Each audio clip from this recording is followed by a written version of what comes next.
Mi esposa dice que cuando empieza el año yo me pongo a filosofar, a pensar en metas, me pongo melancólico, hasta lloro y todo, pensando en cómo una nueva oportunidad, ¿verdad?, se avecina para nosotros.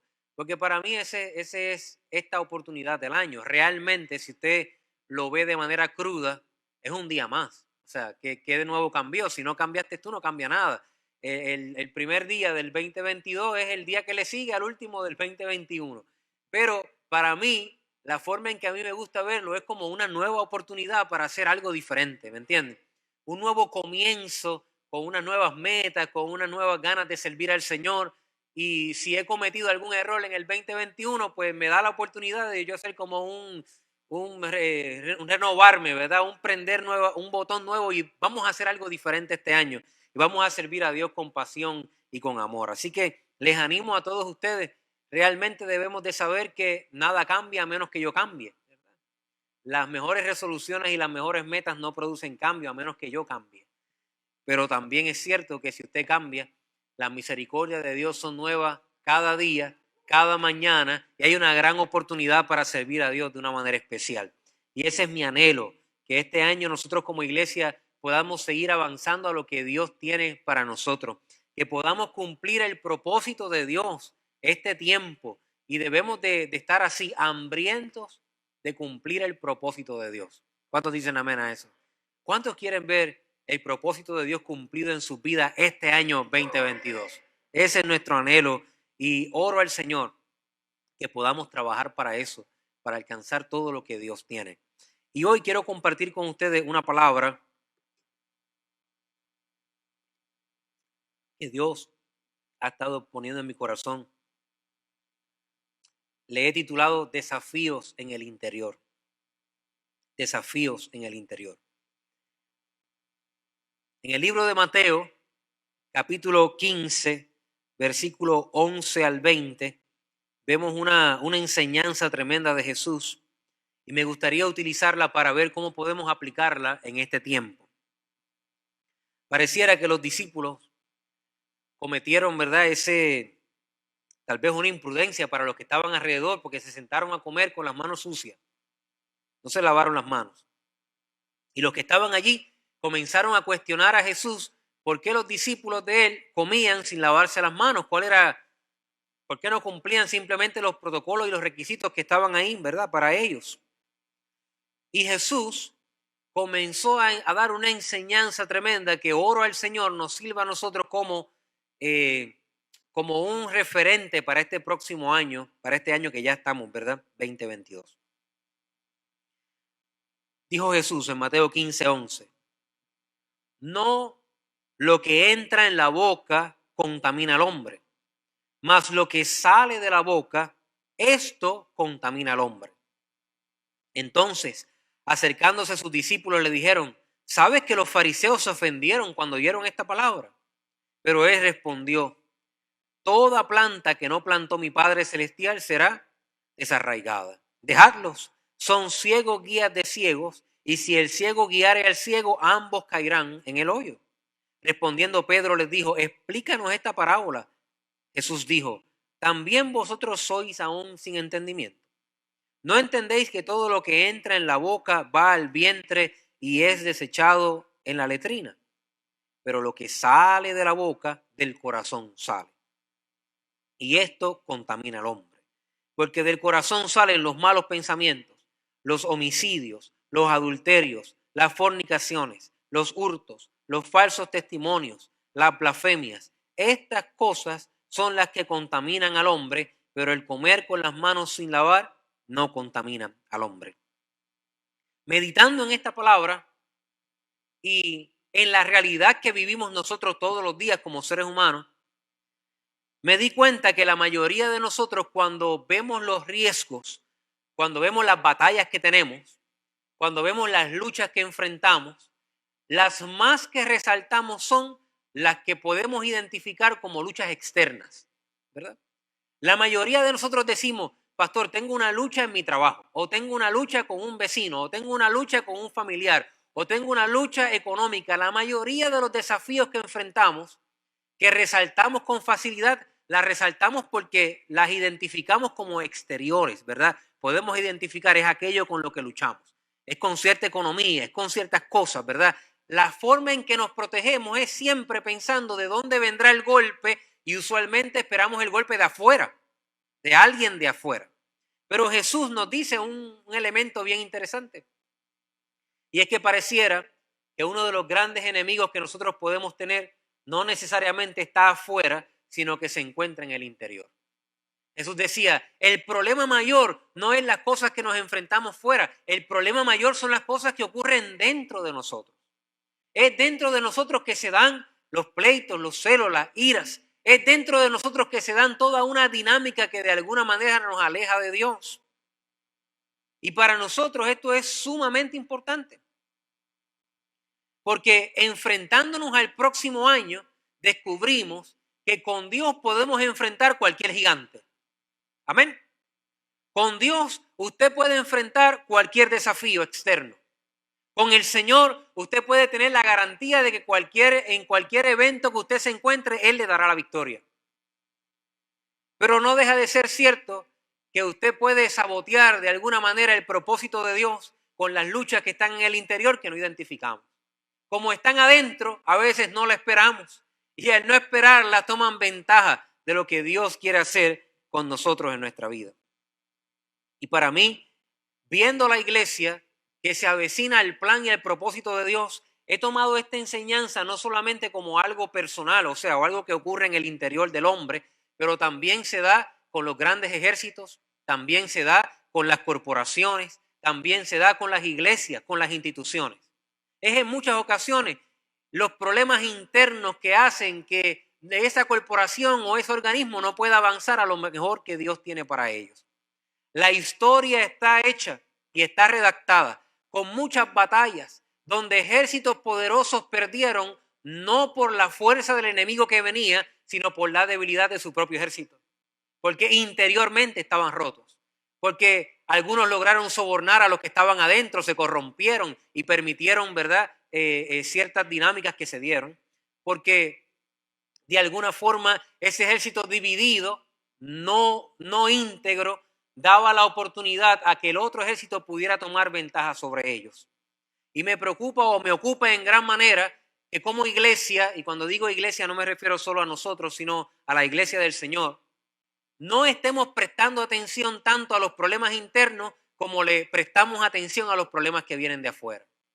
Y se crean grietas en nuestro interior, en las paredes de nuestra vida espiritual, en las paredes de nuestro templo espiritual, y no nos damos cuenta porque estamos pendientes a lo que hará el gobierno, estamos pendientes a lo que hará a la salubridad del mundo, a tantas cosas exteriores que la vemos como una amenaza real y siguen siendo amenazas de la cual tenemos que levantar nuestra voz, pero no son amenazas más peligrosas que la amenaza que tenemos dentro de nuestro propio cuerpo.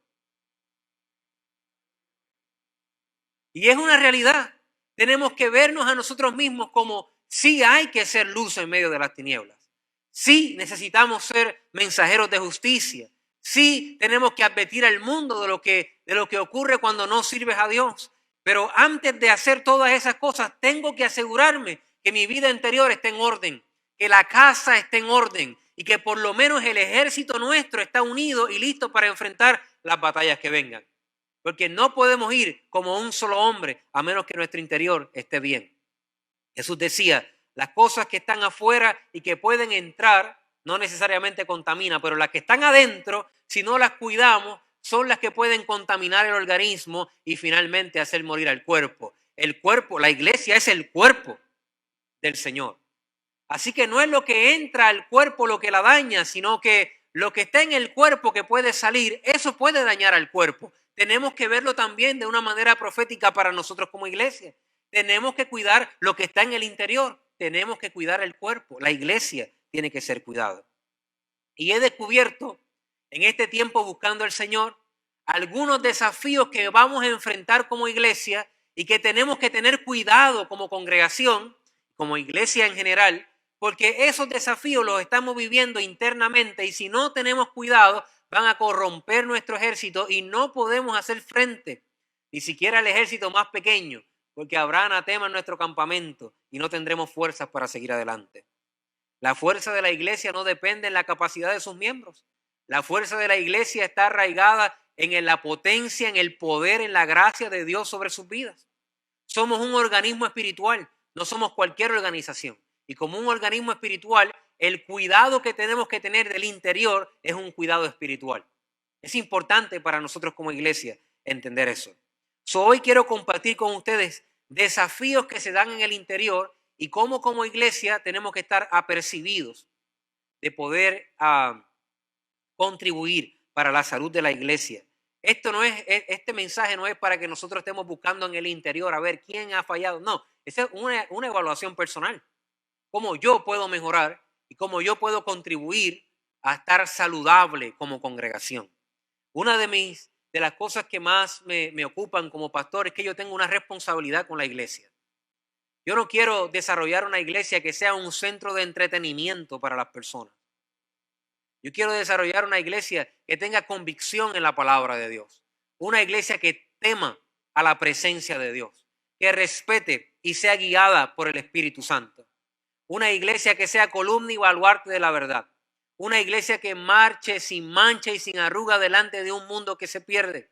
Una iglesia que tenga misericordia con los demás, que sea capaz de perdonar, que sea capaz de aceptar a las personas tal y como son, pero que no agüe el mensaje del evangelio para que las personas se sientan cómodas, porque no es nuestro trabajo hacerte sentir cómodo. Es nuestro trabajo decirte la verdad de la palabra de Dios. Y oramos que esa verdad te confronte al punto que te haga reflexionar si deben haber cambios en tu vida en este próximo año para que puedas tener una vida espiritual saludable delante de Dios. Así que yo quiero crecer, yo quiero avanzar como iglesia. Y de hecho, creo que como iglesia estamos experimentando cosas tremendas. Se avecinan cosas tremendas en este año para nosotros, pero tenemos que tener cuidado que aspirando a las cosas grandes que nos pueden llegar, no descuidemos lo más importante, que nuestro interior tiene que estar intacto, tiene que ser saludable, tiene que vivir para Dios y eso nos corresponde a nosotros. Así que durante este año vamos a tener diferentes series de mensajes, y como lo hicimos en el año anterior, pero van a tener ciertos enfoques que van a estar más relacionados a nuestro interior, a la responsabilidad que tenemos como creyentes delante de Dios, a vivir para Él de una manera saludable. Lo primero que quiero compartir con ustedes, que creo que es un desafío del interior, es el desafío de alejarnos de la maldad y buscar la santidad de Dios. Es un desafío. La Biblia dice, sin santidad nadie verá al Señor. Es una realidad. No es un mensaje que trae aplausos, no es un mensaje que causa euforia, pero es la realidad de Dios. Que sin santidad nadie verá al Señor. Que tenemos que buscar la manera de alejarnos de las cosas que no agradan a Dios. Porque se espera de nosotros que seamos santos como Dios es santo.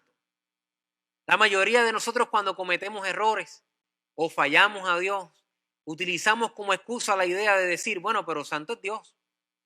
Para no asumir la responsabilidad de que aquellos que sirven al Señor y que le siguen, se le espera, hay una expectativa de que ellos también sean santos. Sed santos como Dios es santo. Y santo es apartado para Dios. En el libro de Ezequiel, capítulo 22, versículos 23 y 30, vemos un fenómeno tremendo en el pueblo de Dios. Ezequiel 22, 23, 30 dice lo siguiente. Vino a mí palabra de Jehová diciendo, hijo de hombre, di a ella, tú no eres limpia ni rociada con lluvia en el día del furor. Hay conjuración en sus profetas en medio de ella. Como león rugiente que arrebata presa, devoraron almas, tomaron haciendas y honra y multiplicaron sus viudas en medio de ella. Sus sacerdotes, él está hablando de la condición del pueblo y va a comenzar a hablar de los líderes responsables de las diferentes áreas del pueblo, los profetas, los sacerdotes y los líderes. Van a ser revelada la condición que ellos tenían delante de Dios. Por consiguiente, el pueblo estaba defectuoso porque sus líderes tenían ciertos problemas importantes. Los profetas tenían esa condición. Dice, sus sacerdotes violaron mi ley, contaminaron mis santuarios.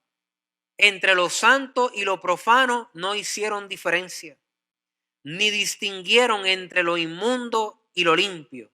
Y de mis días de reposo apartaron sus ojos, y yo he sido profanado en medio de ellos. Sus príncipes en medio de ellas son como lobos que arrebatan presa, derramando sangre para destruir las almas, para obtener ganancias injustas. Y sus profetas recubrían con lodo suelto, profetizándoles vanidad, adivinándoles mentira, diciéndole: así ha dicho Jehová el Señor. Y Jehová no había dicho nada. El pueblo de la tierra usaba de opresión y cometía robo, al afligido y menesteroso hacía violencia, y al extranjero oprimía sin derecho. Dios guarde nuestra vida de encontrarnos en una situación como esa. Que los sacerdotes, que bien usted pudiera pensar, los líderes de la iglesia, pero ciertamente si vemos el Nuevo Testamento nos damos cuenta que la Biblia le llama a cada uno de ustedes real sacerdocio, nación santa, pueblo adquirido por Dios. Y dice el Nuevo Testamento que Él se separó a sí mismo un reino de sacerdotes, lo cual es su iglesia.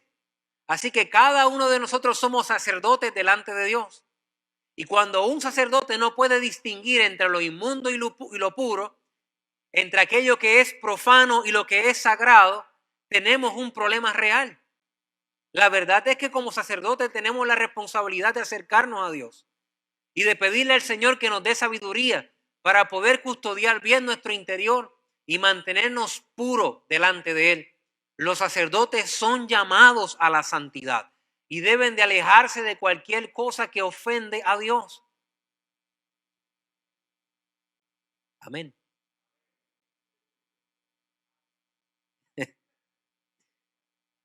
No es fácil digerirlo, pero hay que dar una voz de advertencia.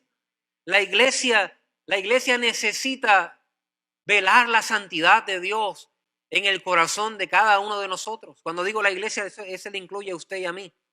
Tenemos que estar más pendientes a la santidad interna que tratar de impulsar la santidad de otras personas que no conocen a Dios. Es interesante cómo el pueblo de Dios a veces requiere que los que no le conocen se comporten santamente y nosotros no lo hacemos. Caminamos por las calles diciéndole al mundo: sé santo, pero somos nosotros santos. Obedezcan a Dios, pero ¿estamos nosotros obedeciendo a Dios? Entonces tenemos que preguntarnos nosotros mismos, ¿realmente esto es un gran desafío para la iglesia? Un desafío que no podemos vencer solos. Necesitamos la gracia de Dios, el poder de Dios, la fortaleza del Espíritu Santo para poder tomar las decisiones que nos ayuden a poder ser santos para Dios. Necesitamos tener servicios llenos del mover del Espíritu Santo, llenos de la presencia de Dios, que convenzan al mundo de que están mal y necesitan arrepentimiento. Porque si no, estamos haciendo un buen espectáculo. Si Dios no se mueve, si Dios no toca vida, si Dios no está bautizando personas, si no hay arrepentimiento brotando en el corazón de la gente y hay personas rindiendo su vida al Señor, la iglesia necesita reevaluarse. Porque ese es nuestro trabajo. Aquellos que sirven al Señor en cualquier área de la iglesia deben de buscar la santidad para sus vidas. No está bien fallar al Señor, pecar, vivir a espaldas de Él y llegar a la iglesia y servir como si nada hubiese ocurrido. Cuando hacemos eso perdemos el temor a Dios. Y cuando perdemos el temor a Dios lo perdemos todo. Porque nos adormecemos a la realidad de este mundo.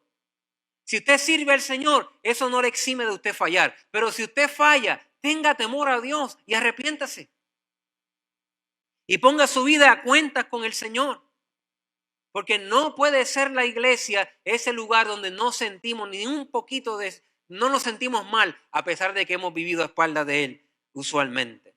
No, la iglesia tiene que ser una iglesia que promueva la santidad, que promueva la idea de ver a Dios revelado, a Dios manifestado. Y Dios se revela y se manifiesta en los lugares que se le respeta, que se le teme, que se cree que es importante para el ser humano vivir de acuerdo a la palabra de Dios. La Biblia enseña que los que practican el pecado y viven alejados de Dios y lo hacen como una práctica constante, no heredarán el reino de los cielos. No lo heredarán. Eso no es un invento del pastor, está escrito en la palabra de Dios. Los que practican tales cosas no heredarán el reino de los cielos. Así que nosotros necesitamos buscar la manera de ponernos a cuentas con Dios y luchar por vivir una vida santa y recta delante de su presencia. Yo oro al Señor, de verdad, y va a ser mi anhelo. Tengo reuniones programadas con hermanos, con líderes de la iglesia, y voy a estar preguntándole, ¿cómo está tu vida espiritual? ¿Cómo está tu vida delante de Dios? Tú necesitas ayuda, no para condenarte, no para sacarte. ¿Sabes por qué no? Porque Dios a mí no me ha condenado ni me saca. Así que yo tengo que pagar conforme Dios me paga, ¿verdad? Sino como para poder ayudarte y juntos tratar de luchar con todas las cosas que tenemos de frente, pero que no nos acostumbremos a hacer las cosas mal y como si nada hubiera pasado. La iglesia no puede ser ese tipo de mensaje y es importante que nosotros lo entendamos. Sin santidad nadie verá al Señor. Los sacerdotes deben saber la diferencia entre lo inmundo y lo limpio. Deben saber la diferencia entre lo santo y lo profano y deben escoger agradar a Dios en todo tiempo. Y si fallamos, abogados tenemos para con el Padre, pero tenemos que buscar la manera de limpiar nuestra vida delante de Dios. Cada vez que Israel se acercaba a un momento importante en su vida, hacían un alto para limpiarse delante de Dios. Varias veces lo vemos, por ejemplo, a punto de entrar a conquistar Jericó. Antes de entrar a esa tierra, ellos decidieron circuncidarse y quitar el oprobio del pueblo. ¿Por qué? Porque iban a enfrentar una batalla. Y esa batalla, ellos sabían que lo único que les capacitaba para poder ganar era la presencia de Dios en su vida. Y para poder tener la garantía de la presencia de Dios en su vida, ellos necesitaban santificarse. Jacob es un ejemplo de eso. Dice la palabra de Dios en el libro de Génesis 35, 1 al 3. Dijo Dios a Jacob, Génesis 35, 1 al 3. Dijo Dios a Jacob, levántate y sube a Betel y quédate allí y haz allí un altar al Dios que te apareció cuando huías de tu hermano Esaú. Qué lindo, ¿verdad? Dios diciéndole, quiero que me hagas un altar, quiero que me adores, quiero tener comunión contigo. Entonces Jacob dijo a su familia y a todos los que con él estaban, quitad los dioses ajenos que hay entre vosotros y limpiaos y mudad vuestros vestidos y levantémonos y subamos a Betel y haré allí altar al Dios que me respondió en el día de mi angustia y ha estado conmigo en el camino en que he andado. Mi pastor predicó de esto hace un tiempo atrás y resaltó algo bien interesante, y es que Jacob siempre sabía que en la familia habían ídolos. Porque ¿cómo lo supo? Antes de ir a adorar, él dijo a su familia, ok, ¿se acuerdan lo que tenían por ahí? Bótenlo. Él sabía, pero no fue hasta ese momento que él sabía que iba a tener un encuentro con Dios y que iba de alguna manera a ir a un próximo nivel en el Señor y en su caminar, que él tomó la determinación de quitar sus ídolos del campamento. Gente, si queremos ir más allá como iglesia, si queremos convertirnos en una iglesia de presencia en la comunidad, en el país y en el mundo, que es a lo que yo creo que Dios nos ha llamado como congregación.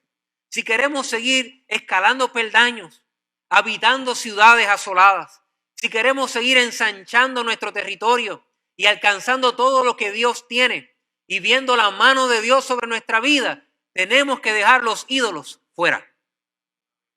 Tenemos que quitar todo lo que a Dios no agrada y tenemos que santificar nuestra vida. Dios tiene cosas bellas para la congregación y siento que estamos caminando hacia un tiempo de promesa de Dios especial, pero no podemos ir allá antes que nosotros decidamos como líderes, como miembros de la iglesia, como sacerdotes de Dios, alejarnos de todo aquello que a Dios no agrada y limpiar nuestros corazones para servir al Dios vivo. Es importante que la iglesia entienda que Él es santo, santo, santo, que Dios espera de nosotros que podamos ser santos también como Él es santo. Así que este es un llamado a la iglesia, aquellos que estamos aquí, Lo hice en el primer servicio. Aquellos que me ven a través de las redes sociales, hagamos una evaluación de nuestra vida. Meditemos sobre nuestros caminos y descubramos qué ídolos hay en nuestro interior, qué ídolos hay en nuestro corazón, qué cosas estamos fallando a Dios, de las cuales necesitamos arrepentirnos y limpiarnos de eso. Porque hay altares que construir, hay experiencias con Dios que debemos tener, hay tierras que conquistar, hay nuevas vidas que llegarán, y la iglesia del Señor debe ser una iglesia sin mancha, una iglesia limpia, no porque no cometa errores, no, porque va delante de la presencia de su Dios, a arrepentirse y recibir del trono de la gracia ese oportuno socorro y esa ayuda que nos da el Señor para seguir adelante. Necesitamos el temor a Dios presente más que nunca en nuestra vida. Amén. Esta es una de las áreas que vamos a estar tocando durante el próximo año. Vamos a estar enfocando esa idea de la santidad al Señor, de vivir para Él. Los voy a estar vacunando contra todo este terrible mundo en el que nosotros vivimos. Esa vacuna sí la necesitas. Esa es obligatoria. Esa te la tienes que poner sí o sí. No estoy diciendo que la otra no, ¿está bien? Estoy diciendo que esta sí. La otra también, para aquellos que creen eso. Anyways, el punto es que necesitamos un antídoto que contrarreste la maldad de este mundo, porque nos adormecemos y empezamos a creer las iglesias donde usualmente se predica la santidad de Jehová, 100% piensan que lo que les va a contaminar es lo que viene de afuera. Oh, que no entren con el pelo así, que no entren con la ropa así. Eso no es lo que contamina a la iglesia. Que entren como quieran que entren. Nuestra iglesia recibirá a cualquier persona que entre a esta casa, porque así entramos nosotros también así. Nosotros nunca le privaremos la oportunidad de buscar a Dios a nadie, sea como sea que estén y sea como esté su condición espiritual. Aquí caben todos y caben muy bien. Ahora una vez tú te conviertes a Cristo y una vez tú haces voto delante de Dios y una vez tú aprendes, te disipulas y asumes responsabilidades en la iglesia, tenemos que enseñarte que tienes que vivir para Dios en santidad. Porque eso que nace adentro, eso sí puede dañar la iglesia. Eso sí lo puede dañar. Así que tenemos que tener cuidado. Y esa es una voz de alerta de parte de su pastor que les ama. Evalúense y pídele al Señor, examíname y ve si hay en mí camino de perversidad y guíame al camino correcto y toma las decisiones para vivir para Dios. Esa es mi voz de alerta. Amén. En el nombre de Jesús. Así que de cuando en cuando en vez le vamos a poner un refuerzo ahí.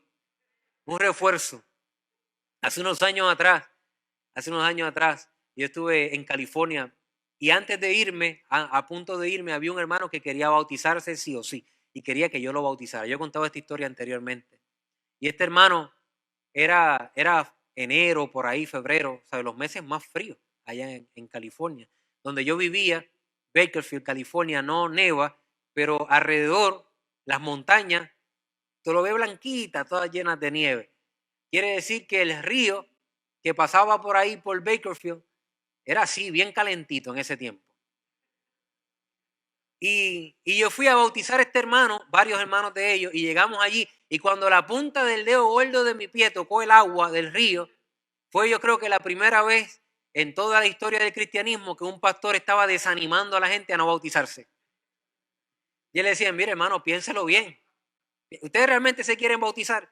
Yo puedo venir más adelante y los bautizo. Y estábamos ahí si era saludable, si no era saludable, si era bueno. Y uno de ellos se llama Julián. Julián venía de la calle, habiendo sido libertado de la drogadicción. Y de momento salió corriendo para el agua y se metió hasta aquí. Y me dice, yo me voy a bautizar hoy. Así que por favor venga y bautíceme. Y dije, bueno, si es por la buena. Y le dije al líder que estaba ahí, vamos para allá adentro que vamos a bautizar. Eran como 5 de ellos. Claro, Julián se bautizó y se salió. Pero este que está aquí no. Así que yo bauticé a Julián y venga el otro y te bauticé al otro y venga el otro. Y ya como al tercero yo no sentía los deditos del pie. El frío comenzó a dejar de sentirse. Y Dios me habló en ese momento. Puso ese pensamiento en el corazón que cuando usted está en el frío por mucho tiempo, comienza a adormecerse y dejas de sentir. Y así nos pasa cuando vivimos en el mundo por mucho tiempo. Si no estamos llenos del Espíritu Santo, comenzamos a enfriarnos y comenzamos a no descubrir la diferencia entre lo profano y lo puro. Las cosas nos dan lo mismo, es igual. Cualquier cosa que hagamos es lo mismo. ¿Por qué? Porque llevamos mucho tiempo en el frío y ese frío adormece nuestro espíritu y no nos deja percibir las cosas que están bien y las que están mal. Así que es importante salir rápido de ese frío, conectarte con Dios para que puedas de alguna manera comenzar a vivir para Él de la manera que Él quiere. Él quiere lo mejor para ti. Los no y los sí de Dios en la palabra es porque Él quiere lo mejor para ti. Lo mejor para ti es obedecer a Dios. ¿Sabe qué otra cosa me afectó de este mensaje de Ezequiel? Me afectó que Dios, viendo la condición en la que estaban sus líderes, sus profetas, sus sacerdotes y los líderes del pueblo, comenzó a buscar gente que hiciera la diferencia. Dicho sea de paso, quiero hacer una voz de alerta, lo hice en el primer servicio también como un paréntesis. Tenga cuidado, porque algo que yo vi aquí es que es posible que un profeta de Dios diga así ha dicho el Señor cuando Dios no ha dicho absolutamente nada. La palabra profética más segura la tenemos en la palabra de Dios. Usted no necesita un cheerleader espiritual para usted sentirse bien con Dios. Usted necesita la palabra de Dios, usted necesita el Espíritu Santo, necesita orar y necesita buscar a Dios con pasión. No delegue su vida espiritual en lo que pueda decir otra persona. Que si Dios tiene algo que decirte, claro que Él puede levantar a alguien para advertirte, pero te aseguro que si te metes con Él y oras, también te lo puede revelar a ti.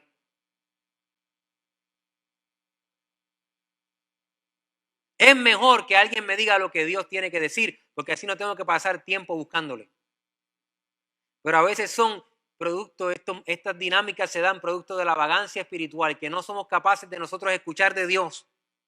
Y necesitamos que alguien siempre nos tenga que decir lo que Dios está diciendo. Métete con Dios, busca a Dios y Dios va a hablar a tu corazón de manera especial. No estoy diciendo que estas cosas no suceden, estoy diciendo cuidado, porque es posible personas que puedan decir algo de parte de Dios y Dios no ha hablado todavía. Cerrando ese paréntesis. Dios comenzó a buscar personas. Dice, y busqué en el libro de Ezequiel 22, en el versículo 30, disculpen. Volvimos a Ezequiel para presentarles el punto número 2. El punto número 1 era buscar la santidad. El punto número 2 dice que Dios, viendo la aflicción de su pueblo, viendo la condición de los profetas, viendo la condición de los líderes, viendo la condición de los sacerdotes, comenzó a buscar gente que pudiera ser vallado, que pudiera tomar responsabilidad. ¿Sabes qué pasó? No halló a nadie. Y busqué entre ellos hombre que hiciese vallado y que se pusiese en la brecha delante de mí a favor de la tierra para que yo no la destruyese, y no lo hallé. No halló nadie el Señor que pudiera tomar la responsabilidad de pararse firme a hacer la diferencia en medio de ese caos que había. Y eso a mí me llama mucho la atención. Me llama la atención y es preocupante en la iglesia. ¿Cómo queremos servir al Señor? Con la misma mentalidad con la que compramos celulares, compramos membresías, que mientras sea sin contrato está bien, pero si se requiere una responsabilidad mayor y un compromiso, no cuenten conmigo.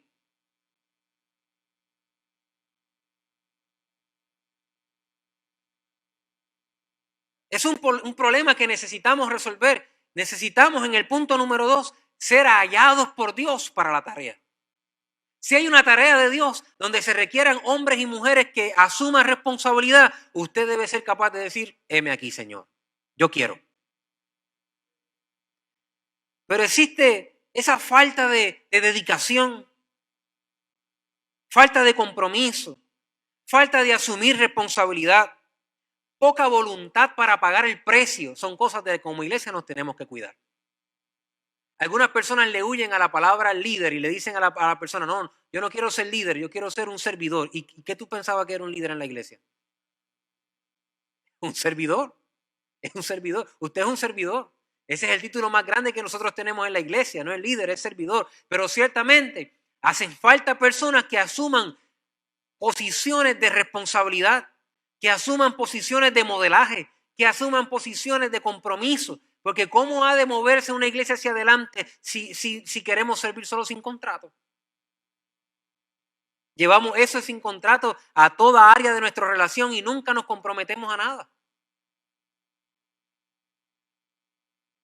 Es importante para nosotros ser jugadores que sudan la camiseta del evangelio.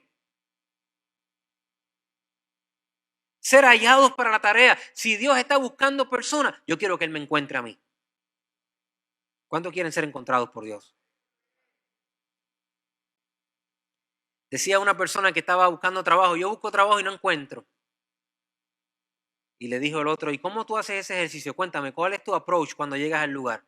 Pues yo llego a un lugar y le digo a la persona, ¿verdad que ustedes no están buscando trabajo, no hay trabajo aquí? ¿Verdad que aquí no hay trabajo? No hay. Ustedes no están reclutando gente, ¿verdad que no? Le digo, sí, busqué trabajo, pero no, esa actitud de a mí no se me necesita tiene que cambiar. Este año 2022, usted es necesario en el reino de Dios. Nadie puede hacer la labor que tú puedes hacer en el reino de Dios. Tú eres importante para Dios y eres importante para su obra. Comprométete con Dios.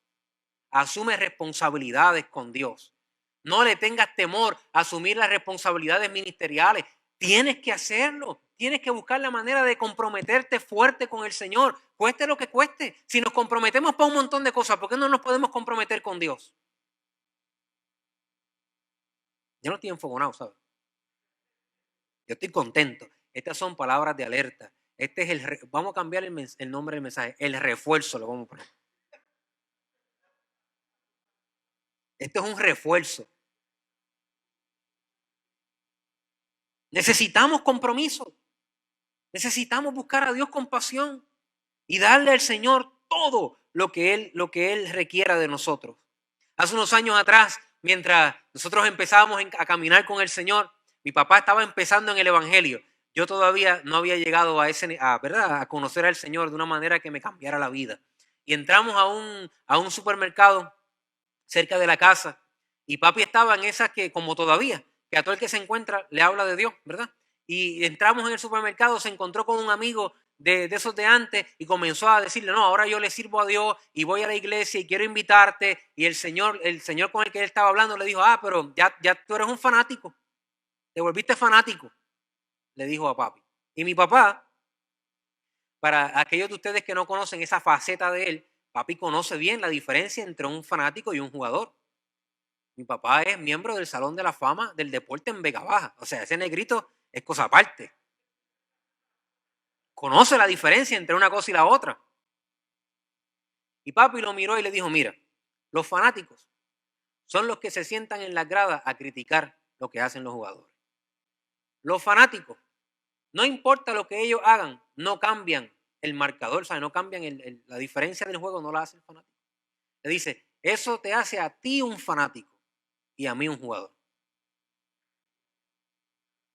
Y yo no era creyente. Es el viejo mío. Eso te hace a ti un fanático y a mí un jugador. El reino no necesita más fanáticos. El reino necesita jugadores que estén dispuestos a practicar, que estén dispuestos a sudar, que estén dispuestos a mejorar, que estén dispuestos a estar presentes cuando se les requiera. Hace falta gente que quiera jugar. Cuando yo jugaba baloncesto y el juego se ponía difícil, puede ser que hubieran personas al lado mío que decían que no me metan a mí ahora, que no me metan a mí, que este juego está. Y yo estaba prendido en candela que no estaba en la cancha. Me molestaba no estar ahí cuando contaba, porque yo quería jugar, yo quería sudar la camisa. Y tenemos que ver esa idea en el reino de Dios. Cuando Dios requiera a un jugador, ¿qué usted va a hacer? ¿Se va a esconder detrás de la columna o va a decir, heme aquí, qué es lo que hay que hacer? Yo me comprometo, yo hago lo que hay que hacer. Hay que sudar, hay que trabajar, hay que practicar, hay que hacer lo que hay que hacer para poder avanzar el reino de Dios en este tiempo. Así que en la iglesia, sí, es un grupo de hermanos salvos por gracia que de alguna manera ofrecen voluntariamente a Dios su sacrificio y su tiempo. Pero eso no deja de ser una gran responsabilidad y hay que asumir responsabilidad y hay que hacer lo que hay que hacer. Número 3. Otra de las cosas que me preocupa es el desbalance que hay entre la mentalidad de la prosperidad. Vamos a hablar de eso este año. Todas estas cosas que yo estoy hablando son cosas que vamos a ir profundizando este año. La prosperidad es uno de los temas que vamos a hablar. La prosperidad viene de Dios, pero hay un gran desbalance en el mundo hoy día. Se ha creado incluso una doctrina de la prosperidad, la cual yo trato de verla de lo más lejos que pueda. Porque es una doctrina que se utiliza para la manipulación de la gente. Que si tú das esto, tendrás esto. Que si tú haces esto, esto te va a pasar. Que si tú haces esto, otro, esto te va a pasar. Dios nos cuide de ese tipo de dinámica. Mire, y el día que usted esté en un lugar, incluyendo esta iglesia, que a usted le digan que si usted da esto, va a recibir esto otro, usted salga. Sálgase. Eso no es saludable. Eso no es correcto. No es bíblico. Son estrategias de manipulación de las personas y yo no puedo entender cómo muchas de las personas caen en ese juego. La prosperidad, no por eso podemos entonces nadar hasta la otra corriente, cosa que hace la iglesia en muchas ocasiones, que cuando no le gusta un tema corre hacia la otra esquina y en la otra esquina no existe la prosperidad. Pero si la Biblia habla de la prosperidad de Dios y yo creo que Dios quiere prosperarte. Lo que yo no creo es que la prosperidad tuya depende necesariamente de cuánto tú puedes dar. La prosperidad tuya va a depender de cuán arraigado está tu fe en Dios y tu pasión por Él. Porque la prosperidad genuina es mucho más que finanzas. Sentirse próspero es más que tener dinero en el banco. Pero yo anhelo la prosperidad para todas las personas que yo pastoreo. Y anhelo que sean prósperos del alma, prósperos del espíritu y, ¿por qué no?, que económicamente sean grandemente bendecidos. Mira, por lo menos para eso dígame. Señor, lo que ellos no reciban, me lo puedes enviar a mí en confianza. Yo creo que tú debes ser prosperado. Debes orar por ser prosperado. Debes pedirle a Dios que te prospere, que seas una bendición donde quiera que tú vayas. Mira este testimonio de José en el libro de Génesis 39, versículo 2 al 6. Y dime si no te gustaría tener ese tipo de prosperidad en tu vida. Génesis 39, 2 al 6 dice, mas Jehová estaba con José y fue varón próspero y estaba en la casa de su amo el egipcio. Y vio su amo que Jehová estaba con él y que todo lo que él hacía, Jehová lo hacía prosperar en su mano. Hacía yo José gracia en los ojos y le servía, y él le hizo mayordomo de su casa y entregó en su poder todo lo que tenía. Y aconteció que desde cuando le dio el encargo de su casa y de todo lo que tenía, Jehová bendijo la casa del egipcio a causa de José, y la bendición de Jehová estaba sobre todo lo que tenía, así en la casa como en el campo. Y dejó todo lo que tenía en manos de José, y con él no se preocupaba de cosa alguna, sino del pan que comía. Y era José de hermoso semblante y de bella presencia.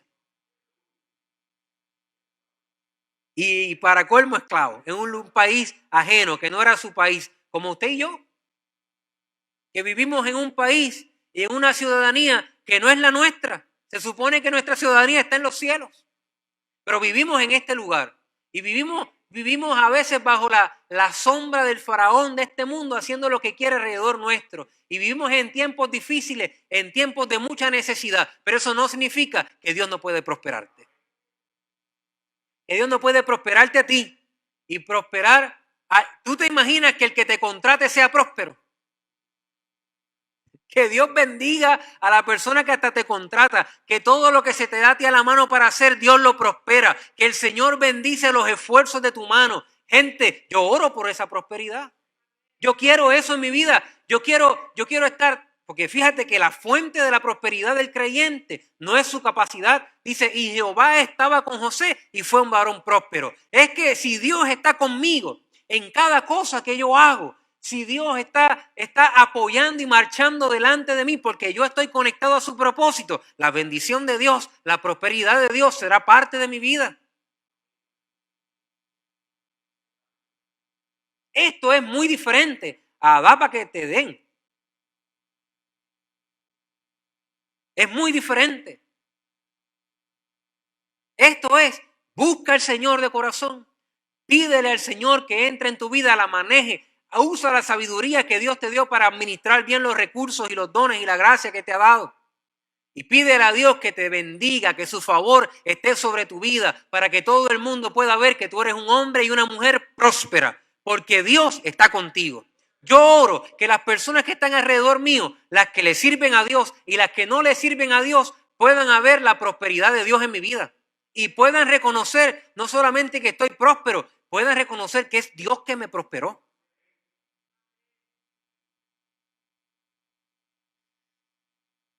Que hasta el enemigo puede reconocer, es que tú estás con él, como reconocía de Job, ¿verdad? Claro, si tú estás con él, ¿quién le mete mano? Qué bendición, ¿verdad?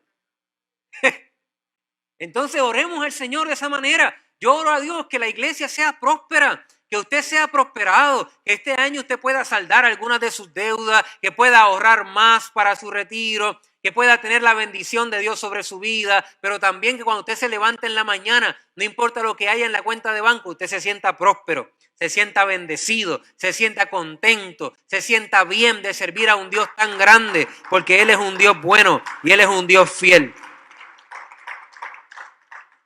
Ora para que Dios te prospere. Porque a veces vivimos una vida alejado de ese pensamiento por el temor del qué dirán. No, si Dios es el que te prospera, la gente va a ver la prosperidad de Dios sobre tu vida y va a alabar a Dios. Y va a alabar. Dice, te van a dar más responsabilidades. Aún la gente del mundo entregará, los potifares de esta vida entregarán responsabilidades en tus manos. Porque han reconocido, Dios está con él. Si Dios está con él, yo quiero mis cosas donde él está. Qué cosa tremenda.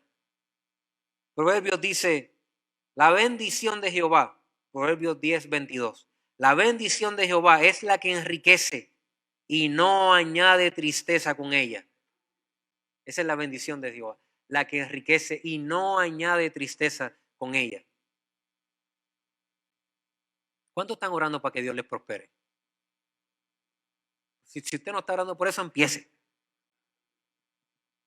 Empiece a orar por eso. Señor, acompáñame, esté conmigo, abre las puertas, ten favor sobre mí, ayúdame a poder ser prosperado en esta tierra. Dios lo va a hacer en el nombre. Y necesitamos una iglesia próspera. Todos los planes, todos los proyectos, todas las cosas que queremos alcanzar en el futuro, necesita una iglesia próspera. Y una iglesia no es más próspera que lo próspero que son sus creyentes. Necesitamos que la bendición de Dios venga sobre tu vida. Y cuando tú llegues a cualquier ministerio, ese ministerio prospere. Dios dé fruto. Cuando llegues a cualquier trabajo, ese trabajo prospere. Cuando llegues a cualquier lugar, ese lugar sea lleno de la presencia de Dios, porque tú estás en ese lugar, porque tú serás bendición, como la promesa que Dios le hizo a Abraham. Número 4 y último. Eliel, si me puedes ayudar, por favor, te lo agradezco. Dijimos que los enemigos internos que nos pueden afectar es que no busquemos la santidad como congregación. Número 2, que le huyamos a las responsabilidades. Tenemos un montón de personas en la iglesia, pero no hay muchas personas que quieren asumir responsabilidades. Tenemos un problema. Y yo estoy hablando para protegernos, no que esa sea la realidad de nosotros hoy, sino que tenemos que cuidarnos de eso. Son enemigos que pueden nacer en nuestro interior. Nunca el Señor te va a motivar a dejar tu responsabilidad que tienes con Él. Y número 3, ese enemigo de la mentalidad de que no, Dios, ¿cómo tú estás, hermano? Como Dios quiere. No, esfuérzate, trabaja duro, haz la obra de Dios y pídele a Dios que te prospere, para que puedas estar bien, para que puedas bendecir a otros. ¿Te imaginas lo que sería un hombre próspero que tiene un corazón generoso para con los demás?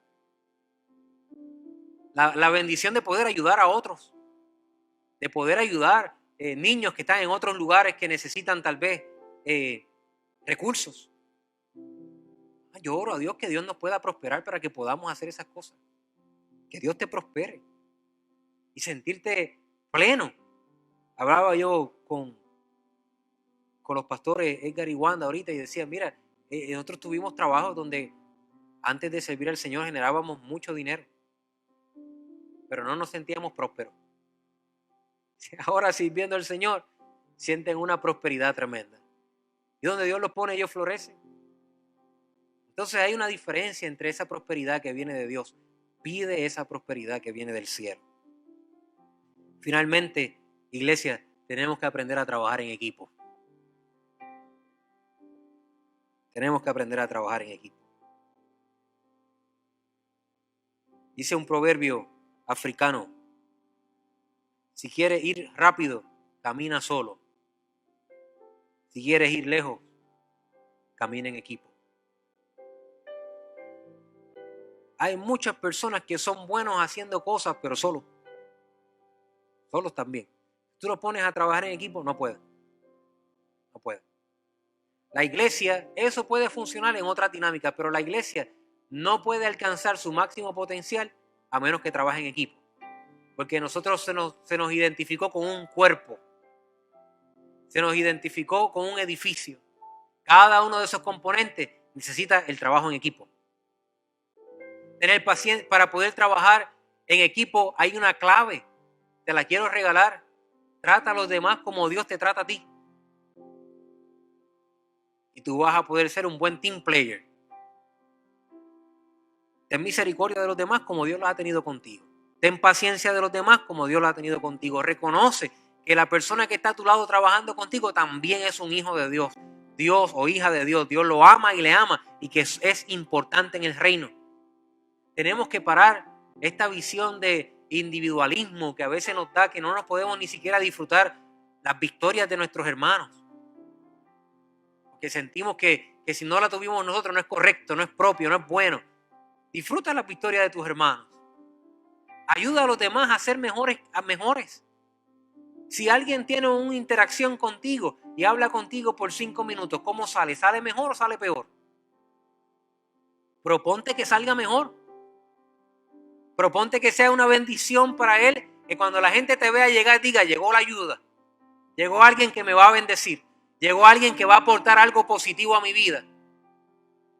Porque necesitamos unos de otros para poder trabajar. Dios ha colocado los miembros, cada uno de ellos en el cuerpo como Él quiso. Porque si todos fueran solo un solo miembro, ¿dónde estaría el cuerpo? Dijo Pablo en 1 Corintios 12. Pero ahora son muchos los miembros, pero el cuerpo es uno solo. Ni el ojo puede decir a la mano, no te necesito, ni tampoco la cabeza a los pies, no tengo necesidad de vosotros. No necesitamos unos a otros para poder alcanzar lo mejor que Dios tiene. Yo lo necesito a ustedes, ustedes me necesitan a mí, ustedes se necesitan unos a otros.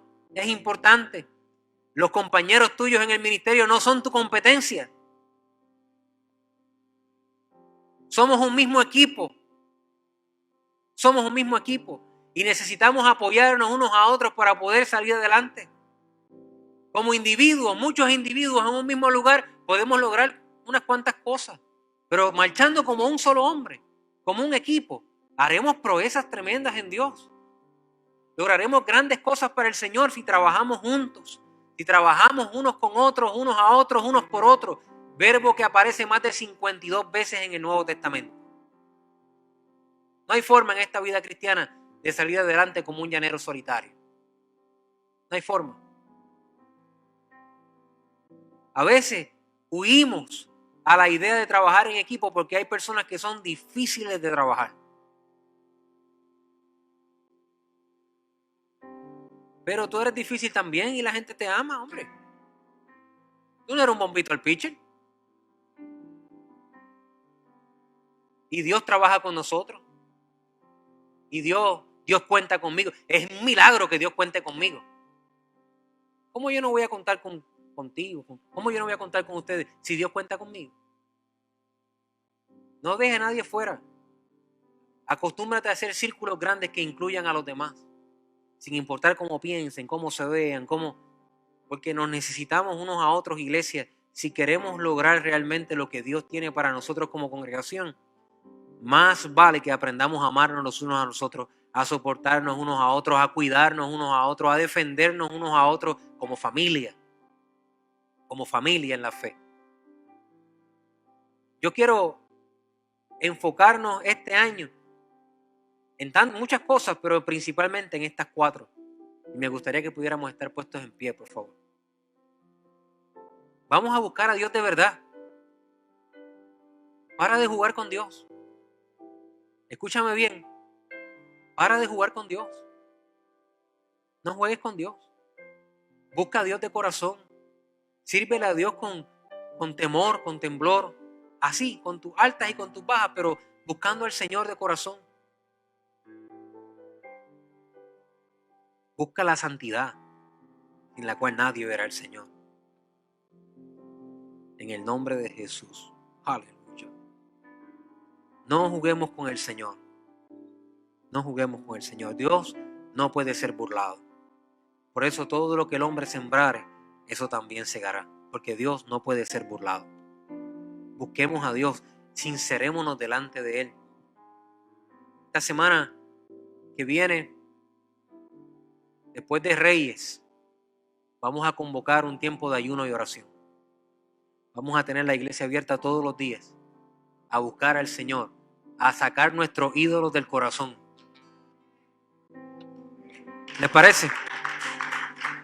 Vamos a sacar los ídolos del corazón. Vamos a llegar aquí a decirle, Señor, saca de nosotros lo que no te agrada, a limpiarnos, porque antes de una gran conquista, el pueblo se limpiaba delante de Dios. Y yo creo que el 2022 vamos a tener una gran conquista, pero primero tenemos que venir aquí y decirle al Señor, ayúdame, límpianos delante de ti. Aleluya, aleluya. Padre, te doy gracias, Dios. Te damos gracias, Señor. Señor, si estás buscando a alguien, aquí estoy yo, Señor. Yo no me quiero esconder, Señor. Yo quiero que tú me utilices para tu gloria y para tu honra. Y si utilizarme requiere, Dios mío, de compromiso de mi parte, estoy dispuesto a pagar el precio. Porque si tú pagaste el precio por mí, yo quiero estar dispuesto a pagar el precio por ti. Señor, ayúdame a ser santo como tú eres santo. Y a eliminar de mí aquellas cosas que no te agradan, Dios, para poder honrarte y bendecir tu nombre, Señor. Padre, te pido, Dios, que la prosperidad tuya en mi vida sea evidente al mundo, Dios. Como dice Malaquías, que me vean los pueblos y me digan que es tierra codiciable, tierra deseable, por causa tuya, Señor. Oh, Padre amado Dios, bendice a la iglesia. Prospera a tus hijos, Dios. Continúa esa obra de testimonio tan bella en un país en quiebra, en un país con sus bonos chatarra, Dios. Tú puedes prosperar tu pueblo para lograr cosas tremendas para ti, Señor. Aunque tinieblas cubran la tierra, Dios, sobre Gosén, Señor, siempre haya luz, Dios mío, donde está tu pueblo, Señor. Oh, Padre mío, Dios, te doy gracias, Dios. Te doy gracias, Señor. Y te pido, Dios, que nos des un espíritu para trabajar en equipo, Dios. Para respetarnos unos a otros, amarnos unos a otros. Sobre todo disfrutar las victorias, Señor, que tú le das a mis hermanos, Dios. A entender la necesidad que tenemos uno del otro, Señor. A utilizar con sabiduría la fortaleza de nuestros hermanos, Dios. Y que las nuestras sean utilizadas para lograr el propósito tuyo en la iglesia, Dios mío. Como congregación estamos apercibidos, Dios, de que lo que se avecina es bello para nosotros. Sé que tendremos, Señor, victorias tremendas este año, Dios. Más vidas han de ser añadidas a la iglesia, Dios mío. Hemos de alcanzar metas y sueños para ti, Señor. Pero permite, Dios, que peleemos por la santidad del cuerpo, Dios. Permite, Señor, aleluya. Abre nuestros ojos para ver, Señor. Permite que podamos, Señor, diferenciar de lo profano y lo puro, Dios. En el nombre de Jesús, permite que podamos estar disponibles. Si estás hallando, Dios, buscando un hombre o mujer que se paren en la brecha y hagan vallado, puedas encontrar en esta congregación gente dispuesta a hacerlo, Dios mío. Prospera nuestras vidas, Dios. Y ayúdanos a trabajar en tu equipo, a sudar la camiseta con amor, con pasión, Señor, para tener una victoria tremenda, la cual tú nos has regalado ya. Te lo pedimos en el dulce nombre de Jesús. Y te damos gracias, Dios, por este año que viene, Padre, este año que ya arrancó. Estamos convencidos de que tú estás con nosotros, Señor. Y tendremos grandes victorias, Señor, para la gloria y honra de tu nombre. En el nombre de Jesús. Amén. Y amén. Den un aplauso fuerte al Señor. Gracias, Señor. Gracias, Señor. Te bendecimos y te adoramos porque tú eres un Dios bueno y fiel, Señor. Aleluya. Gracias, Dios. Gracias, Dios. Les animo, iglesia, haga ese ejercicio, esa evaluación. Cuando te presentes hoy en la noche delante de Dios, dile al Señor, examíname. Y si tú ves algo en mí que no te agrada, ayúdame a corregirlo. Porque yo quiero vivir para ti. Y quiero hacerlo bien. Amén.